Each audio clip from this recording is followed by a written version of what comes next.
të ketë 4 sesione, ku qytetarët do të mund të diskutojnë rreth propozimeve, dhe pastaj komisioni çdo propozim veçmas do të duhet të analizojë dhe të merret vendim konform procedurave ligjore. Për shkak të numrit të madh të propozimeve, pra bëhet fjalë për një numër shumë të madh të emërtimit të rrugëve, komisioni ka paraqë që ky debat të vazhdojë në disa sesione ku qytetarët në pjesën e parë do të mund të japin edhe propozimet e tyre, pastaj për çdo propozim komisioni do të marrë një qëndrim dhe do të vazhdojmë të qetë procesi i miratimit edhe marrjes pëlqimit nga institucionet qendrore, këtë rast qeveria dhe Ministritë përgjithëse. Është një proces më kompleks, është një projekt, do kisha thonë, shumë i rëndësishëm dhe i madh për Tetovën, i cili nuk është bërë një 30 vitet e fundit. Për mua është më pak e rëndësishme se a do të mbarojnë kuadër të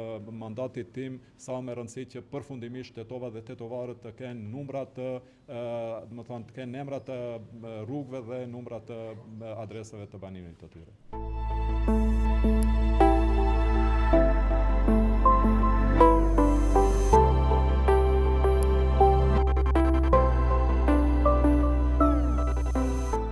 Gjithë punët janë zhvilluar në një atmosferë të mirë pune dhe mendojmë që jemi në rrugë të mirë. Argjend, sa rrugë janë krejt në Tetovë dhe sa prej tyre janë pa emra dhe pa numra? Po, gjithsej në Tetovë kemi evidentuar 297 rrugë, nga të cilat 81 prej tyre kanë emër, ndërkaq 216 nuk janë të regjistruara apo thjesht janë të evidentuara vetëm me numër.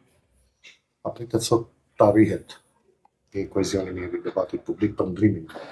Atëherë qëllimi sepërse sot është caktuar të mbahet ky debat publik, e kemi potencuar edhe në deklarata të tjera, është që qytetarët në mënyrë të drejtë për drejtë të vinë dhe të sjellin propozimet e tyre për emra, do të thënë faktikisht ato qytetarë të cilët nuk kanë patur mundësi që t'i dorëzojnë përmes thirrjes publike e cila ishte e hapur apo përmes arhives drejtuar në Komunën të Tetovës.